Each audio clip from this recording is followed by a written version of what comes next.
life coaches that you as a life coach follow? I'll throw in I follow thought leaders as well, so maybe we want to add that to that question.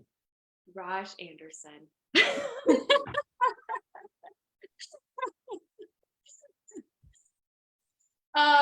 No, but I do. I was just looking at your LinkedIn the other day. There's an incredible video on there, by the way, everybody that's watching. Thank you. Thank you. She's going to give me a big head here today. This is a really great question. You know, I'm really grateful to, even though, so working on this team and having leadership with, you know, John being a leader in my life, all these other coaches, it's really remarkable. I feel like it's just such a gift to be around people that are seeking to transform the world by curiosity and empathy and love and care. And so I feel like that's my greatest influence when it comes to, I'm not a huge like famous person follower. I would say if I was to choose somebody who I've really enjoyed following and getting to know, and I don't even know if she would coin herself as a life coach, but Marie Forleo, I think, is really awesome. Yeah. I really just think she just seems like a rad person and like very genuine and a go-getter, but is very humble as well from what it seems. And so she's somebody who I've been really encouraged by. Her book, Everything is Figureoutable, was a really great read. We did that as a book club with CTEDU, and I was like, this woman just is rocking it. She's really thinking through things. She's diving deep. She's so good with people. She's just so curious and caring in her connections with people. So she would be somebody who I would say that I enjoy following. But I can't say that I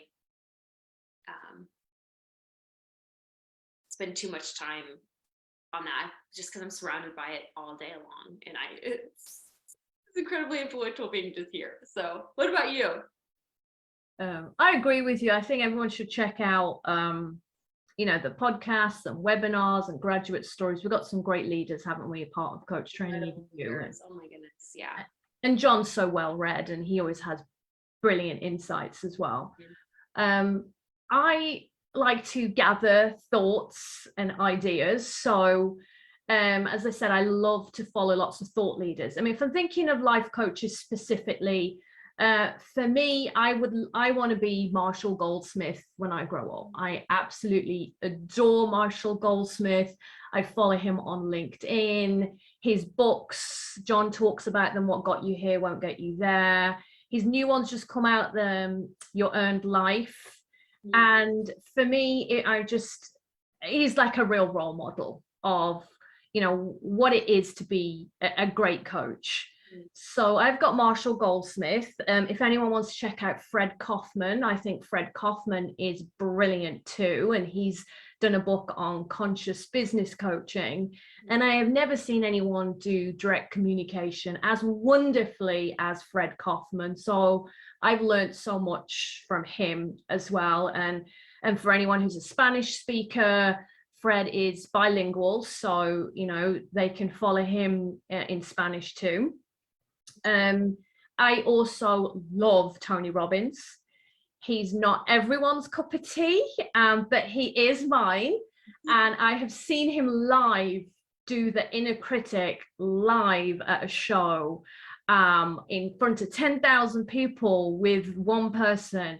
And it was mind-blowing and life-changing the way he did that tool on stage. Super inspirational. I've been to his events, I've walked over fire and everything there. I get really excited, so super passionate. And there's some men there, but women as well. I love Mel Robbins, 5 Second Rule. Mel Robbins is a brilliant thought leader. Brené Brown, her work, and you and I have talked about that, Ashley. Yes. Her work. Can't forget Brené Brown. But do it. Exactly. Phenomenal work on vulnerability and courage and dare to lead. And as a leader who does executive coaching and leadership work as well, I do like Simon Sinek's work. If anyone wants to listen to Simon Sinek on Find Your Why.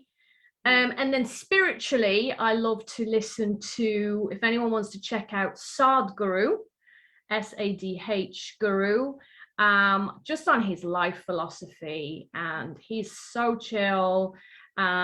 He has so many words of wisdom about letting go and reducing stress and what's really, really important. And I've learned so much just doing some of his meditations and listening. So quite a comprehensive list there. I'm sure there's a few others. It's so good. Yeah. That's amazing. Is there somebody else you thought of? Yeah, how could I leave off Walt Disney, really? Anybody who knows me knows I'm a huge Disney fan.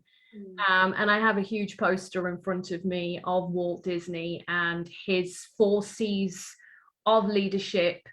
And for me, for a very long time, I like to set an intention in the morning, and I like to ask myself a question. So maybe this kind of loops back to number 1. A reminder will pop up in my phone, and it's a question for me. And for a long time, I asked myself, I change it regularly. The question was, what would Walt do? So if anyone has seen Walt Disney's on Netflix, the Imagineering series, Walt didn't live to see Walt Disney World, and he passed away. And when all the leaders were going into the office and they felt demotivated and lost without him, they would ask each other, what would Walt do? And when I've asked myself that question, Walt would not take no for an answer. Walt would be courageous. Walt would seek things even when he thought they were impossible, because they all started with a mouse. So yeah, I adore Walt Disney. That's cool. I love that, Raj. Anything else you would add, Ashley? I know we're almost at time. Yeah, I don't have anything to add to that. I think that's amazing. That's a great list.